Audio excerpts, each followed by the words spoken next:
तो दोस्तों, एक और नया दिन और मैं बलजीत परमार हाजिर हूँ एक नई कहानी, एक नया किस्सा लेकर। आज आपको लेके चलेंगे मुंबई शहर के साथ लगते बहुत बड़े सुबर्ग के साथ, जिसको कहा जाता है वसई विरार, वाइवा। और ये हेडक्वार्टर है एक ज़माने में रहे बहुत बड़े स्मगलर और अंडरवर्ल्ड सरगना भाई ठाकुर का इलाका। बहुत एपिसोड हमने बनाए, 2 एपिसोड तो इनके ऊपर हमारे लाखों में चले, आपने देखे होंगे। अभी पिछली इलेक्शन हुई जो, उसमें भाई ठाकुर का भाई भी इलेक्शन हार गया एमएलए किया, और उनका भतीजा वो भी इलेक्शन हार गया। पिछले 40 साल में पहली बार ऐसा हुआ कि भाई ठाकुर की वसई विरार में सल्तनत हिलती हुई नजर आई, बल्कि एक तरीके से जाती हुई नजर आई। अब उनके परिवार का कोई भी आदमी सत्ता में नहीं है, और ये डाउनफॉल कहो या उनकी चढ़त कहो, ये दोनों तरफ है, पॉजिटिव भी है और नेगेटिव भी है। ये किस्सा शुरू हुआ था आज से तकरीबन 35 साल पहले।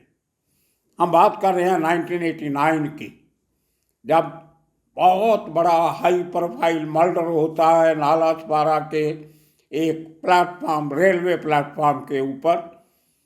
लेकिन लोकल पुलिस उस मर्डर का संज्ञान नहीं लेती। सबको पता था कि यह कत्ल भाई ठाकर के लोगों ने किया है, कारण भी पता था, लेकिन कोई इंक्वायरी नहीं हो रही थी, मामले को रफा दफा करने की कोशिश हो रही थी। और तभी एक बहुत सीनियर आईपीएस ऑफिसर सुधाकर सोरारकर, जो तभी डीआईजी रेलवे थे, क्योंकि ये मर्डर रेलवे प्लेटफॉर्म पे हुआ था, इसकी इन्वेस्टिगेशन रेलवे के पास थी। तो डीआईजी सुधाकर सोरारकर ने इस केस को कैसे ओपन किया, कैसे भाई ठाकुर को सलाखों के पीछे भेजा, और कैसे उस मरने वाले शख्स सुरेश दुबे, उसको और उसकी फैमिली को इंसाफ दिलाया। और आज इतने सालों के बाद, 35 साल के बाद, उसी सुरेश दुबे की बहू आज भाई ठाकर के भाई को हरा कर एमएलए बनी है। तो दोस्तों, ये कहानी है आज जो हम सुनेंगे उस बहुत ही मजबूत, ईमानदार और बहुत आला ऑफिसर, जो कभी किसी की नहीं सुनते थे, retired special inspector general of police Maharashtra Shri Sudhakar Sorarkar ji से। सोरारकर साहब, सबसे पहले आपको नमस्कार और हमारी चैनल पर आपका बहुत बहुत स्वागत। शुक्रिया, मैं आपका बहुत शुक्रगुजार हूँ। सर, सबसे पहले हम समय वेस्ट नहीं करेंगे श्रोताओं का, वापस चलते हैं 1989 में। जी। तभी सबसे सेंसेशनल केस जो मुंबई के बाहर सुबह, जो एक्सटेंडेड मुंबई भी कहा जा सकता है, वहां पे हुआ था सुरेश दुबे का कत्ल केस। अभी एक बार फिर सुर्खियों में आया जब उनकी बहू वहां से एमएलए बनी, और ठाकर परिवार के 2 सदस्य, उनका भाई और उनका भतीजा, दोनों इलेक्शन हार गए हैं बहुत सालों के बाद। तो सबसे पहले चलना, आपका सुरेश दुबे कत्ल केस के साथ वास्ता कैसे पड़ा? आप 89 में कहाँ थे और कैसे इस केस की शुरुआत हुई? जी, मैं उस समय रेलवे पुलिस में था, डीआईजी था। ओके। उन दिनों में एक हमारे जोशी, उल्ला जोशी नाम के एक अफसर, उन्होंने भाई ठाकुर के खिलाफ वडराई में जो चांदी की उनकी जो रिपोर्ट थी, उसमें वो टकराई और फूटी। उसके बाद जो चांदी लूटी गई, उसमें जो हंगामा हुआ, उसमें उन्होंने केस बनाया था, लेकिन वो एकदम झूठा केस था। उसमें जो कोटकर नाम का एक बदमाश पुलिस अफसर था, जो चीफ पुलिस अफसर उनसे पूरी तरह से जुड़ी भगत थी, कुकडोलकर, कोटकर और निम्बाड़कर। इन लोगों का तरीका ऐसा था कि कोटकर तो पहले पैसे लेकर छुट्टी पे चला जाता था, और फिर भाई ठाकुर ने खून करने के बाद वो हालात देखकर एक्शन लेता था। अगर कोई बेचारा आदिवासी है तो वो यहाँ तक जाता था कि ऑफेंस भी रजिस्टर नहीं करता था। दूसरा जो है निम्बाड़कर, वो भाई ठाकुर से कहता था कि आप आरोपी भी दो और हथियार भी दो। तो नेचुरली हथियार भी झूठा होता था, आरोपी भी झूठा होते, तो सब छूट जाते थे, क्योंकि गवाह देने के लिए कोई आ ही सकता नहीं था, इतनी दहशत थी। और ये दहशत की वजह ये थी कि पुलिस इसमें शामिल थी, कस्टम्स वाले भी शामिल थे, रेवेन्यू वाले भी शामिल थे। उस वजह से झूठा रिकॉर्ड वगैरह बनाना उनके लिए बहुत आसान था। तो मुझे जब पता चला तो मैं रेलवे घोलवल नाम का रेलवे स्टेशन बिल्कुल समुद्र के किनारे, वहाँ मैं जब गया तो वहाँ का रेलवे पुलिस का इंस्पेक्टर ने कहा कि भाई ठाकुर ने हमारे यहाँ भी खून किया है। तो मैंने कहा मैं उस कागजात देखना चाहूँगा, तो मैंने फाइल लाके दिखाई। जब फाइल देखी तो भाई ठाकुर का कोई नाम ही नहीं था। और जब पंचनामा देखा तो बिल्कुल जाहिर था कि जिस हथियार से खून हुआ है वो बदल दिया गया है, क्योंकि उसने कहा था कि प्लेटफॉर्म पे जब गोलियां चली तो उसमें से एमटीज बाहर है। ओके। और जब किया था वो रिवॉल्वर था। अब रिवॉल्वर से एमटीज बाहर नहीं आती है। तो जब पंचनामा मैंने बहुत अच्छी तरह से पढ़ा तो नजर आया कि जो हथियार बदला गया इतना ही नहीं है, तो मुद्देमाल में पुलिसों ने उसमें भी हेराफेरी कर दी है। तो पुलिस का उससे सहभाग बिल्कुल निश्चित हो गया। दुबे जी का जो मर्डर हुआ था उनके खून से सने कपड़े, डायरी वगैरह भी पुलिस ने जब्त नहीं की थी।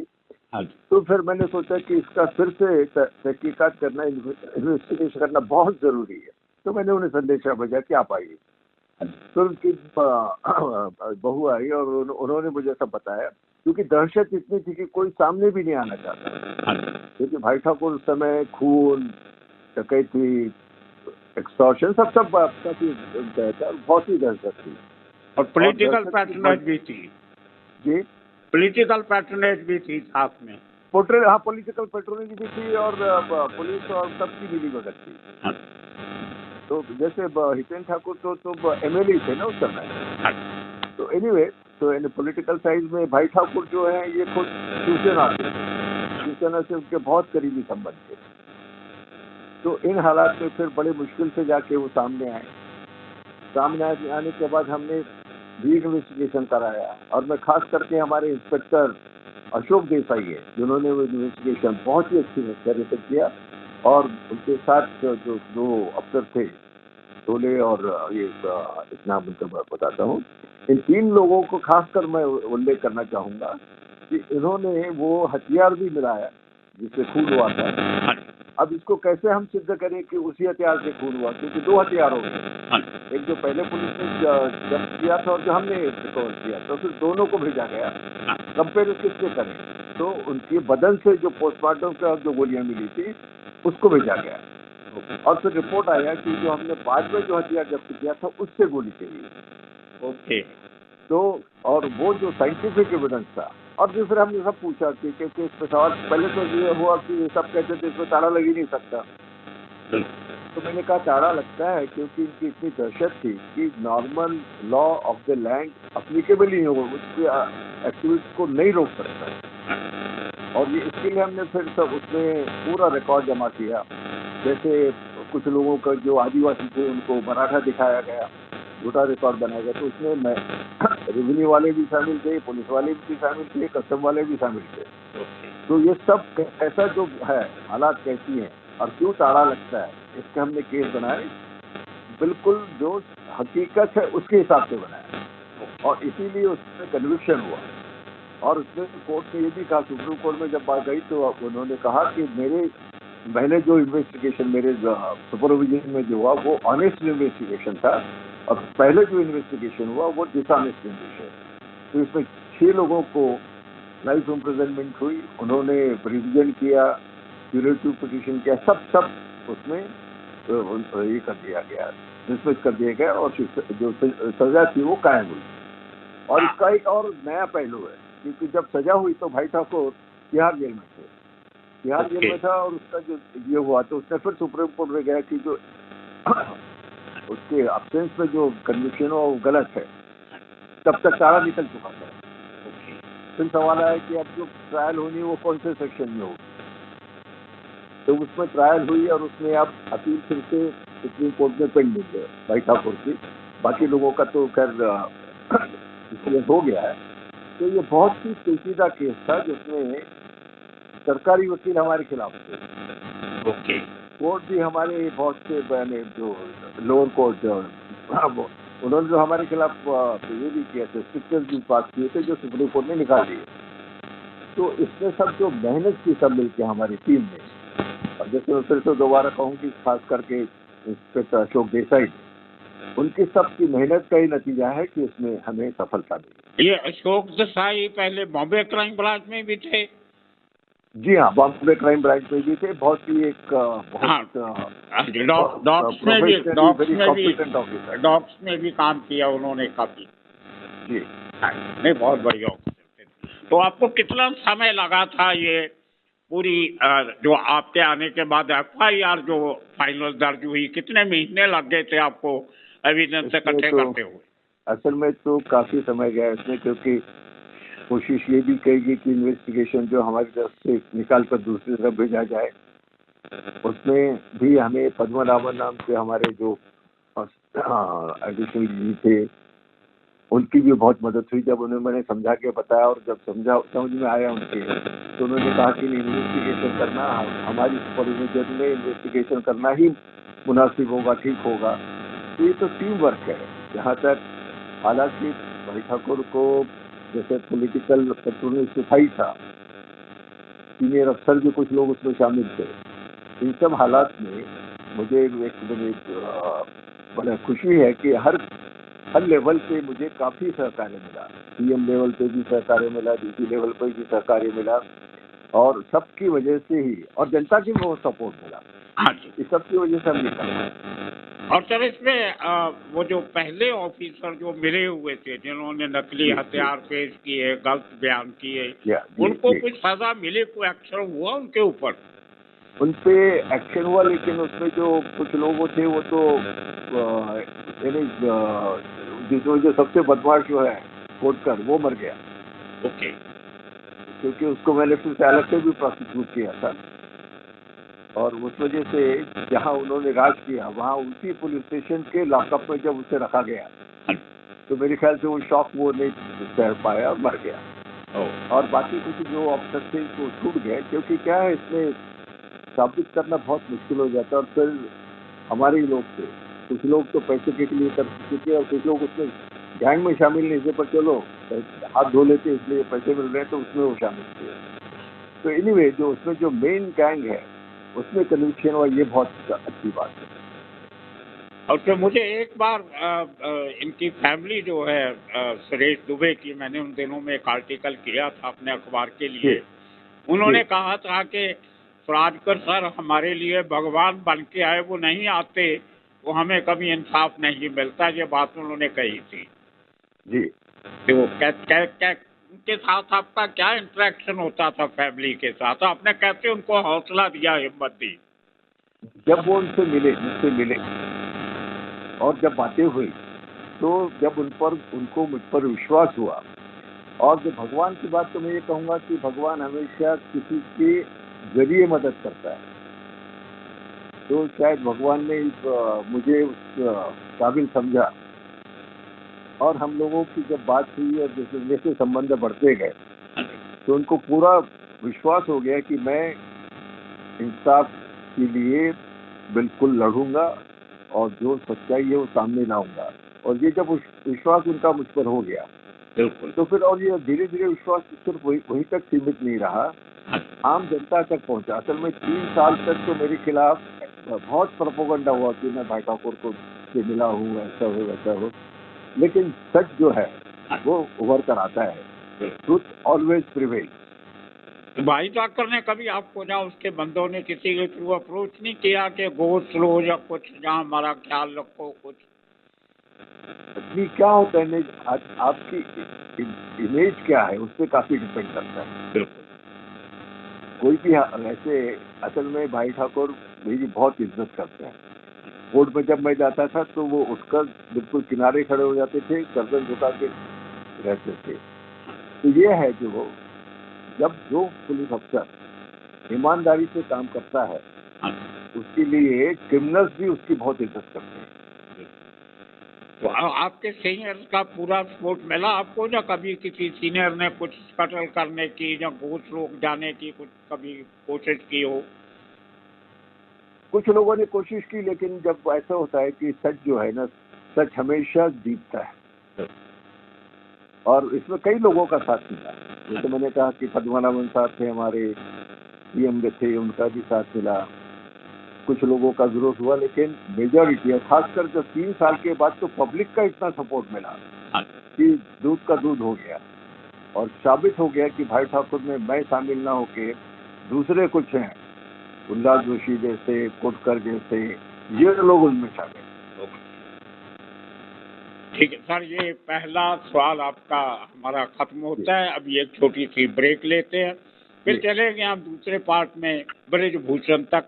वो भी आपका बहुत अच्छा काम किया, तो उसकी बात करेंगे थोड़ी ब्रेक के बाद। दोस्तों, अब चलते हैं इसी बातचीत को आगे बढ़ाते हुए अपना दूसरा सवाल लेकर। थोड़ा सा तब दूसरा अहम केस जो हमारे सामने आता है और आपके साथ जुड़ा हुआ है जी, ब्रजभूषण सिंह उत्तर प्रदेश के बहुत बड़े पॉलिटिकल नेता बाद में बन के, तब शायद इतने बड़े नहीं थे। इनका जेजे शूट आउट में नाम आया था, जिसमें दाऊद इब्राहिम के भाई को मारा, उसके बहनोई को मारा गया था, और उसका बदला लेने के लिए हल्दनकर के ऊपर अटैक करना था, तो सुभाष सिंह ठाकुर गैंग का साथ लिया गया। तभी आप शायद DIG थाना रेंज थे, इफ आई रिमेम्बर करेक्टली, जी उस समय से। तो आपके हाथ में कुछ एविडेंस लगी थी, उसका जरा कुछ बता सकते हैं, क्या था वो पूरा मामला? हाँ जी, जब हम लोग इन्वेस्टिगेशन कर रहे थे, तो उसमें एक बात सामने आई कि भाई ठाकुर ये ब्रजभूषण सिंह के मकान में रुका था, और उनके पुराने ताल्लुकात थे। पूछताछ भी की गई थी, CBI ने भी उसका स्टेटमेंट रिकॉर्ड किया था, उसमें भी ये बात थी। क्योंकि CBI ने मुझे दिल्ली बुलाया था भाई ठाकुर को इंट्रोगेट करने के लिए, मैंने भी इंट्रोगेशन किया था।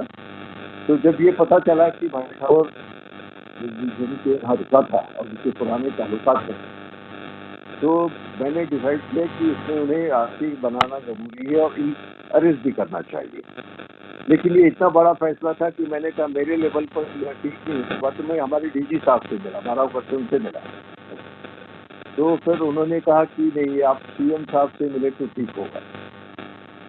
फिर मैं CM साहब से मिला, उनसे बात की। शरद पवार जी थे। CM कौन थे तभी? शरद पवार जी थे, DG 12 वर्ष। ओके। तो उनसे मिलने के बाद उन्होंने कहा, मुझे रुकने के लिए कहा। मैंने कहा सर, आज इसमें आपका कोई संबंध नहीं है, मैं अपने बूते पर और जो हकीकत सामने आई है, जो एविडेंस सामने आया, उसके बुनियाद पे करने जा रहा हूँ।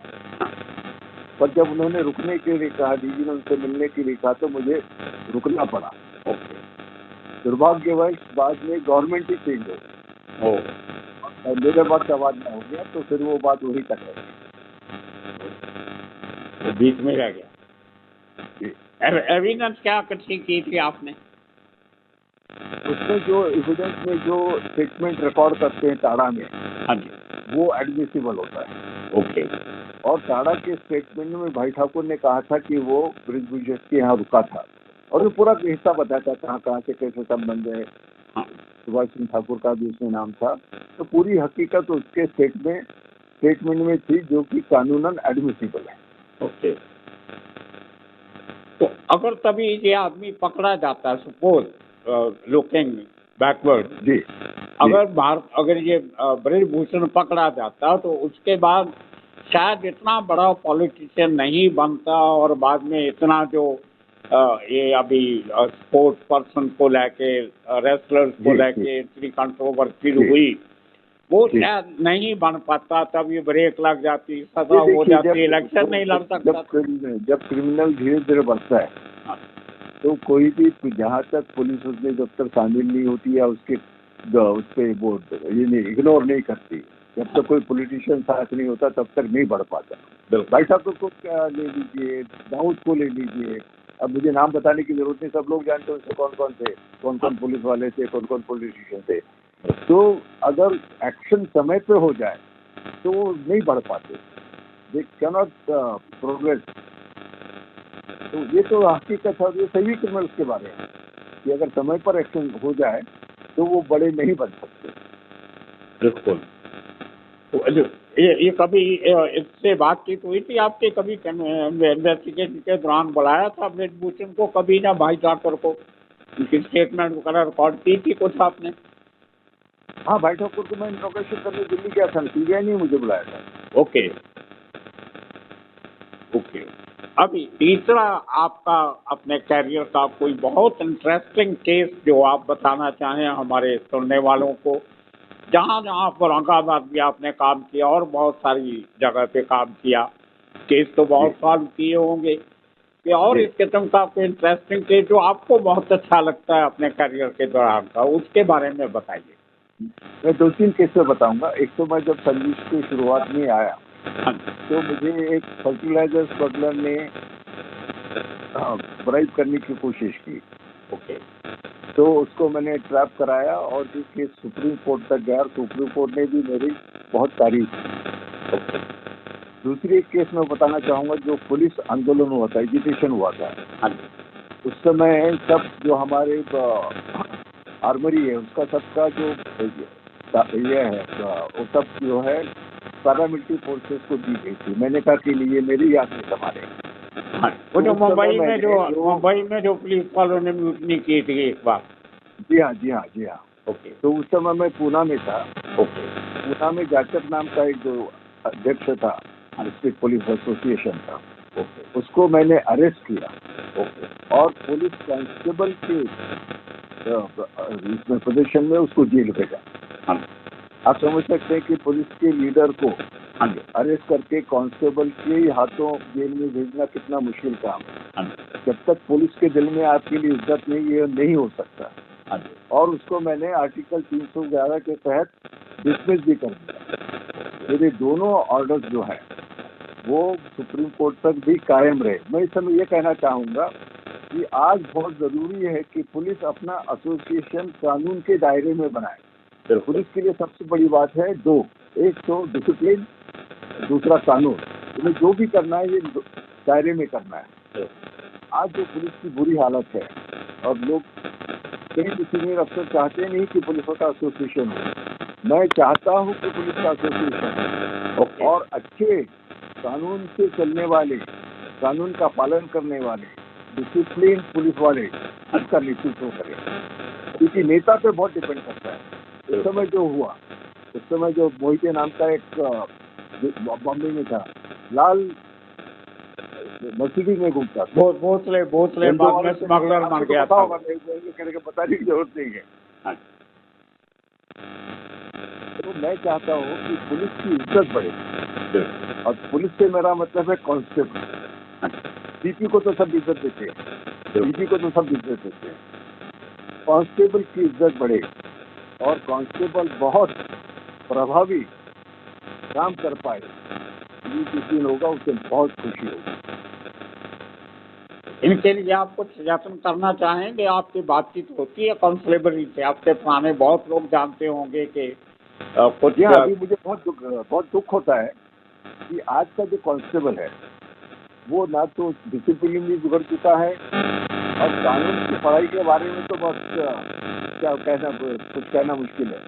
बहुत कम पुलिस वाले हैं जो कानून जानते हैं और कानून के दायरे में काम करते हैं। और ये जो पुलिस में इंटरफेरेंस हो रहा है उसकी वजह मैं ये कहना चाहूंगा कि इसमें दो ही लोग दबाव में आते हैं, एक जो डरपोक है और जो बेईमान है। ये दो ही तरह के लोग जो हैं वो पुलिस से डरते। क्या मजाल है, मैंने कई बार सीएम से कहा कि सर ये सही नहीं है, मैं नहीं करूंगा। और किसी भी सीएम ने अलग अलग पार्टी के मुझे कुछ नहीं कहा, या तो उन्होंने मेरी ट्रांसफर कर दी या केस ट्रांसफर कर दी, लेकिन मुझसे कोई भी बदतमीजी से पेश नहीं आया। तो सच की अपनी ताकत होती है, कानून की अपनी ताकत होती है। मैं चाहूंगा और सबसे गुजारिश करूंगा कि पुलिस वालों जागो, जनता का भला किसमें है और आपका भला किसमें है, तो वो है कानून के राज में। हमें कानून का राज चाहिए। अगर कानून का राज है तो कोई भी गुंडा पनप नहीं सकता। any bitter experience you have in your long career? किसी पॉलिटिशियन से, किसी सीनियर से कोई ऐसा विवाद जो आपको लगा हो कि गलत था, नहीं होना चाहिए था, आपको जिससे दुख हुआ हो, कुछ बुरा लगा हो कि ऐसा क्यों हुआ, वैसी घटना आपके साथ नहीं, जरा फिर से भाई कहिए, वो क्लियर सुनने में नहीं आया। कभी किसी पॉलिटिशियन से आपका कोई पंगा नहीं पड़ा कभी? नहीं, किसी भी पॉलिटिशियन ने मुझसे बदतमीजी नहीं की। मैंने इनके शंकरराव चौहान के करीबी को अरेस्ट किया, उन्होंने कुछ नहीं कहा। पवार साहब के करीबी को अरेस्ट किया, उन्होंने तो बल्कि मुझे मदद की। उन्होंने कहा जो आप कर रहे हो वो सही है। जोशी साहब के भी लोगों से, हर किसी से एक्शन जो ली मैंने, बात साहब ठाकरे के भी दोस्तों से एक्शन दिए, लेकिन उन्होंने भी कहा कभी उसमें दखल अंदाजी नहीं की। क्योंकि देखिए, सच सच होता है। अगर आप सच करते हैं तो सामने वाला भी जानता है कि आप जो कर रहे हो वो सच है। तो मुझे सभी पॉलिटिशियंस का जो अनुभव है वो अच्छा ही रहा। आपको पुलिस फोर्स छोड़े हुए तकरीबन 20 साल से ऊपर हो गए, मेरे ख्याल से 22 साल। जी। तो आपको कैसे लगता है, आपके पुलिस छोड़ने के पहले का जो पुलिस डिपार्टमेंट था और आज मुझे जो बहुत आप देख रहे हो आज के दिन में, सीपी लेवल के ऑफिसर करप्शन केसेस में, कंट्रोवर्सी में फंस रहे हैं, कोई पैसे मांग रहा है, मंत्री का नाम आता है, बड़ी बड़ी एलिगेशन होती है, महीने का इतना हफ्ता इकट्ठा करो, हमें दो। एक सब इंस्पेक्टर को आप CIU का चीफ बना दे, तो इस किस्म की कंट्रोवर्सी तो पहले हमने तो कभी सुनी नहीं हमारे जमाने में। आपने भी नहीं माफ देखी कीजिए, होगी। मुझे बराबर क्लियर सुनने में नहीं आया, फिर भी मैं कहना चाहूंगा कि पुलिस को अपना स्वाभिमान होना चाहिए। उन्हें किसी के लिए झुकने की कोई जरूरत नहीं है। कॉन्स्टिट्यूशन जो है ये सर्वोच्च है, श्रेष्ठ, सर्वश्रेष्ठ है। यही हमारी भगवद गीता है, यही हमारी रामायण है, यही हमारा कुरान है, यही हमारा बाइबल है। एक बार ये समझकर अगर सब पुलिस वाले, दुर्भाग्यवश पुलिस वाले ही आपस में बटे हुए हैं, जाति पर बटे हुए हैं, धर्म पे बटे हुए हैं, कास्ट पे बटे हुए हैं, प्रांत पे बटे हुए हैं। पुलिस जो है जब जागेगी और हम पुलिस वाले हैं और हमारा धर्म कानून की रक्षा करना है, ये जिस दिन समझ लेगी, तो मैं समझता हूँ कि बस उसको हम कह सकते हैं कि राम राज आ गया है। Sir, any message you want to give to today's generation? एक पत्रकार, जो पत्रकारिता आपने देखी पुराने जमाने में, आजकल के उसके ऊपर भी थोड़ा सा एक, और क्या आप गाइड करना चाहोगे? पब्लिक पुलिस रिलेशनशिप कैसे था, कैसे लोग आते थे पुलिस के मदद? आजकल कोई जाता ही नहीं। सच के रास्ते चलना बहुत मुश्किल काम है, और ये जैसे पुलिस के लिए मुश्किल है, पॉलिटिशियंस के लिए भी मुश्किल है, पत्रकारों के लिए भी मुश्किल है। आज जो स्वार्थ है, हम पर राज किसका है? आज दुर्भाग्यवश कोई भी पार्टी, मैं किसी पार्टी की बात नहीं कर रहा हूँ, राज जो करता है वो स्वार्थ करता है। तो we are being ruled by vested interest, let it be any party. So we'll have to come out and we'll have to fight with this vested interest. और वो तभी हो सकता कि जब हम खुद निस्वार्थी हो, हमें कोई अपना स्वार्थ ना हो, और हम सब मिलकर, मैं सभी से अपील करूंगा कि हम सब मिलकर कानून का राज प्रस्थापित करने के लिए मिलकर लड़े। और उसमें सभी है, आम आदमी है, पत्रकार है, पॉलिटिशियंस है, कोर्ट्स है, सभी है, पुलिस भी है। पुलिस का तो अहम रोल है। तो सुरटकर साहब का बहुत बहुत धन्यवाद, आपने इतना कीमती समय निकाला हमारे लिए, और हमारी चैनल का ये पहला इंटरव्यू है पुलिस ऑफिसर से, सीनियर ऑफिसर से आपके जैसे। आशा करते हैं आपसे जो हमने शुरुआत की है वो आगे आगे और बढ़ती जाएगी। मेरी तरफ से पहले तो आपका मैं शुक्रगुजार हूँ, दूसरा मेरी पूरी शुभकामनाएं कि आपको पूरी सफलता मिले और एक हम नया भारत बनाए जिसमें कानून का राज होगा। बहुत बहुत शुक्रिया सुरटकर साहब का, और आगे से भी आपको हम गाए बगाए समय समय पर आपकी राय लेते रहेंगे, आपसे बातचीत करते रहेंगे। बहुत बहुत धन्यवाद आपका। तो दोस्तों, सुना आपने, जब पुलिस ने कुछ काम करना हो तो 1000 दिक्कतों के चलते हुए भी कर सकती है, लेकिन उसमें आपकी निष्ठा, ईमानदारी, स्किल, आपको काम करना आना चाहिए। यही काम अगर सराडकर साहब के आने के पहले वाले ऑफिसर्स ने किया होता तो शायद ये इंसाफ कुछ और जल्दी मिल सकता था और लोगों का भरोसा पुलिस के ऊपर से टूटता नहीं था।